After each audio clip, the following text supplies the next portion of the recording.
नमस्कार दोस्तों, आप सभी का विजय सेन के प्राइमरी स्कूल में अभी हम बैठे हैं। जो ऐतिहासिक जो धरोहर है जिसको संजोया गया, जिसको पुरातत्व विभाग के द्वारा जो है अपने अधीन जो है किया गया, और इसमें एशियन डेवलपमेंट बैंक के द्वारा जो पैसा जो है वो खर्च किया गया, इसको मुरम्मत जो है वो किया गया, रेनोवेट जो है वो किया गया। और उसके बाद अब ये 2 साल पहले ये भवन जो है बनकर तैयार हो गया था, इसको रेनोवेट जो है किया जा चुका था एशियन डेवलपमेंट बैंक के द्वारा। लेकिन अभी 2 साल से अभी तक यहाँ पे बच्चे नहीं बैठ पा रहे थे, नहीं बिठाया जा रहा था। ये क्यों नहीं बिठाया जा रहा था? शिक्षा विभाग के अधिकारी आखिर क्या कर रहे थे? शिक्षा विभाग के शिमला में जो अधिकारी बैठे हैं वो 2 साल से क्या कर रहे थे? 2 साल से बच्चों को यहाँ क्यों नहीं लेकर आए जब ये भवन जो है बनकर तैयार हो चुका था? ये एक बड़ा प्रश्न चिन्ह है जिसका जवाब माननीय उच्च न्यायालय उन शिक्षा विभाग के अधिकारियों से ले सकता है, उन शिक्षा विभाग के अधिकारियों से पूछ सकता है, और उनको पूछना चाहिए, क्योंकि हिमाचल प्रदेश उच्च न्यायालय की जिम्मेवारी बनती है कि जनहित याचिका के रूप में जब उनके पास एक मामला आया हुआ है, उस मामले में शिक्षा विभाग के द्वारा, शिक्षा विभाग के उच्च अधिकारियों के द्वारा ये छोटे छोटे बच्चों का, ये छोटे छोटे बच्चे आप देख रहे हैं यहाँ, छोटी छोटी बिटिया मेरे पास बैठी है, रागिनी नाम है आपका, कौन सी क्लास में है आप भैया? 4th क्लास में है। देखिए 4th क्लास में है और ये 4th क्लास बैठी है। इसी कमरे में दूसरी तरफ पीछे 5th क्लास यहाँ बैठी है। ये पिछले 2 दिनों से यहाँ पे इनको ये दिया गया है और 2 दिन से यहाँ पे बच्चों को बिठाया गया है, और 2 दिन से अभी सारे बच्चे जो है यहाँ पे बैठे हैं। अभी बहुत सी ऐसी जरूरतें हैं, बहुत सी ऐसी चीजें हैं जो यहाँ पे इनकी जो मूलभूत जो आवश्यकताएं हैं वो अभी तक इनको शिक्षा विभाग के आला अधिकारियों की तरफ से उपलब्ध नहीं करवाई गई है। अध्यापकों को भी अभी प्रॉपर तरीके से यहाँ किसी प्रकार के फैकल्टी रूम, कहाँ फैकल्टी रूम होने चाहिए, क्योंकि ये एक पुराना भवन था, इसका जीर्णोद्धार जिस मकसद से किया गया है वो मकसद बहुत ही गलत मकसद है, हमें जानकारी मिली है। आपको बताना चाहूंगा कि इसका जो जीर्णोद्धार जो किया गया है उसके पीछे एक बहुत बड़ी चालाकी और बहुत बड़ी रणनीति का हमें जानकारी मिली है कि यहाँ पे डिस्ट्रिक्ट लाइब्रेरी बनाने की एक पॉलिसी थी। डिस्ट्रिक्ट लाइब्रेरी बनाने के लिए यहाँ पे डिस्ट्रिक्ट लाइब्रेरी फिलहाल मौजूदा समय में डिस्ट्रिक्ट लाइब्रेरी जो है वो डिस्ट्रिक्ट कोर्ट के जो कोर्ट कैंपस है उस कोर्ट कैंपस के आसपास वो डिस्ट्रिक्ट लाइब्रेरी चल रही है। उस डिस्ट्रिक्ट लाइब्रेरी के जो चौकीदार हैं उनका नाम हेमराज है, और वो चौकीदार यहाँ पे शाम को रोज 5 बजे के बाद उनकी यहाँ ड्यूटी रहती है। हमें पता चला है कि सरकार के द्वारा लाखों रुपया खर्चा जो है भेजा जा चुका है। अलमारियों को खरीदने के लिए विभाग के जो अफसर हैं वो दौड़ रहे हैं, इसीलिए अभी फिलहाल कोर्ट में गलत पक्ष रखकर मात्र कुछ दिनों के लिए बच्चों को यहाँ बिठाया गया है, जबकि ऊपर वाली जो मंजिल जहां हम खड़े हैं इससे ऊपर की जो मंजिल है उसकी कोई भी चाबियां जो है ये अध्यापकों को नहीं दी गई है। ये डिप्टी डायरेक्टर के पास इसकी जानकारी है या सरकार के पास इसकी जानकारी है या कौन इसमें जिम्मेदार है, इस बारे में हमें अभी मालूम नहीं पड़ा है। लेकिन इस बारे में मालूम करना ये किसकी जिम्मेदारी है? क्या ये डिप्टी कमिश्नर जो मंडी प्रशासन के मंडी जिला में जो डिप्टी कमिश्नर है, जो डिप्टी कमिश्नर मंडी जिला में है, ये माननीय उच्च न्यायालय में उस केस में पार्टी है। एसपी मंडी जो है ये माननीय उच्च न्यायालय में उस केस में पार्टी है। जब पूरे जिले के सभी आला अधिकारी केस में पार्टी हैं, तो सरकार जो न्यायालय है उन पर भरोसा कैसे कर सकता है? न्यायालय ने जनहित याचिका की है उन बच्चों के पक्ष में, सरकार के खिलाफ, सरकार के प्रशासन के खिलाफ, तो उन पर कार्यवाही, उन पर क्या उनको कार्यवाही करनी चाहिए? आपको बताना चाहूंगा, इस क्लास में आप देख रहे होंगे लड़के भी हैं और लड़कियां भी हैं। ये जहां हम खड़े हैं ये Vijay Sen senior secondary school का प्राइमरी स्कूल का पार्ट है। इसको रेनोवेट किया गया था। यहाँ प्राइमरी स्कूल 1ली क्लास से 5वीं क्लास तक के बच्चे बैठा करते थे, लड़के। ये लड़कियों का स्कूल नहीं है। लड़कियों का स्कूल जो यू ब्लॉक है वो पहले कन्या विद्यालय होता था, और ये जो कन्याएं यहाँ पे बैठी हैं ये कन्याएं लड़कों के साथ इनको कोएड किया गया था 2006 से डिप्टी डायरेक्टर, उन समय के डिप्टी डायरेक्टरों के द्वारा, जिनके खिलाफ कई शिकायतें की गई थी, जिनके खिलाफ विभागीय इंक्वायरी हुई थी, और विभागीय इंक्वायरियों में ये पाया गया कि उन्होंने गलत तरीके से नियमों के अनुरूप लड़कियों को लड़कों के साथ वहां बिठाया, और लड़कियों का जो स्कूल का बोर्ड था वो वहां से हटाया कन्या का। ये लिखित में सारे दस्तावेज हैं, ये दस्तावेज माननीय उच्च न्यायालय में दिए गए हैं, लेकिन इन दस्तावेजों को देखा नहीं गया है। बच्चों की जो ये पूरा मुकदमा है इसको उलझाया जा रहा है बच्चों की मांग को। ये 3 स्कूल है, ये 3 स्कूल में एक स्कूल अभी हम जहां खड़े हैं ये प्राइमरी स्कूल है विजय सेन हाई स्कूल का। विजय सेन हाई स्कूल का कोई भी भवन नहीं टूटा है। विजय सेन हाई स्कूल का सिर्फ स्टेज टूटा था, सरस्वती माता का मंदिर टूटा था, उनकी कैंटीन टूटी थी और उनका ड्राइंग हॉल टूटा था। लेकिन जो स्कूल टूटा है वो यू ब्लॉक का टूटा है। ये जो बच्चियां हैं इनका स्कूल टूटा है और इन बच्चियों के लिए फिलहाल यहाँ जो बिठाया गया है ये टेम्परेरी अरेंजमेंट है। शिक्षा विभाग के जो आला अधिकारी जो शिमला में बैठे वो सभी जानते हैं, उनको सब कुछ पता है, लेकिन उन्होंने सब कुछ छुपाया है। उन्होंने आखिर किसके कहने से ये छुपाया है, यही जांच का विषय था, यही माननीय न्यायालय को जांच करनी थी। लेकिन माननीय न्यायालय इस जांच को कब तक पूरा करेगा?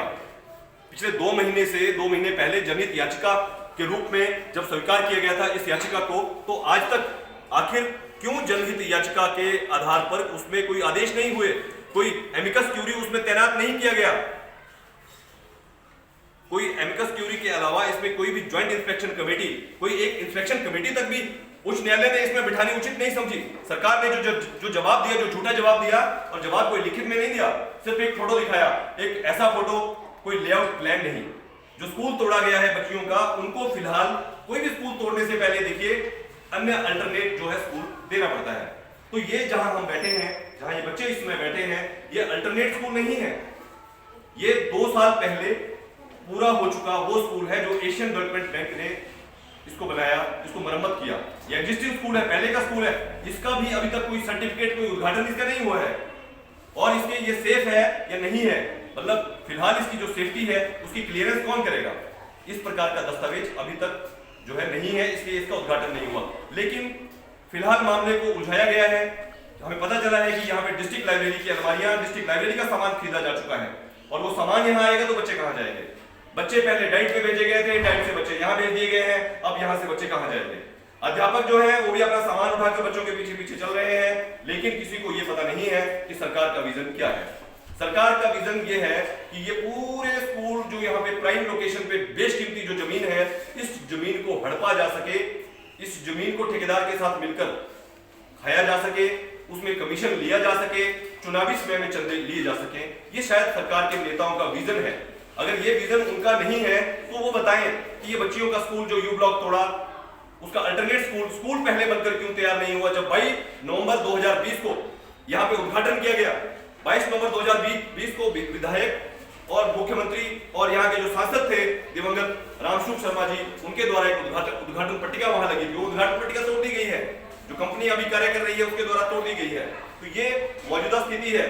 हम आशा करते हैं कि इन छोटे छोटे बच्चों का ध्यान हिमाचल प्रदेश सरकार, हिमाचल प्रदेश उच्च न्यायालय और सर्वोच्च न्यायालय इन सबका ध्यान जरूर रखेंगे और कहीं ना कहीं इनकी आवाज को सुनेंगे, क्योंकि इनकी आवाज को सुनना उनकी जिम्मेदारी, नैतिक जिम्मेदारी बनती है। क्योंकि जनहित याचिका का मतलब क्या रहता है और जनहित याचिका क्यों की जाती है, और जनहित याचिका में क्या आदेश आज से पहले किए गए हैं, क्या आदेश किए जाते हैं, कौन से आदेश करने जरूरी है, ये जनता जानना चाहती है, ये बच्चे जानना चाहते हैं, इनके अभिभावक जानना चाहते हैं और मंडी की जनता जानना चाहती है, जो लोग यहाँ से पढ़े हैं। क्योंकि स्कूल से ऐसे मोती निकल कर गए हैं, जो सर्वोच्च न्यायालय के जस्टिस जो हैं रिटायर हुए हैं, वो लोग भी यहाँ से पढ़कर गए हैं। तो कहीं ना कहीं बच्चों के भविष्य से बहुत बड़ा खिलवाड़ हिमाचल प्रदेश सरकार ने किया है, उनको बेघर करके, उनसे खेल परिसर को छीन के। ये कहाँ खेलेंगे? क्या ये रेनोवेट किए हुए इतने सुंदर भवन में खेलेंगे?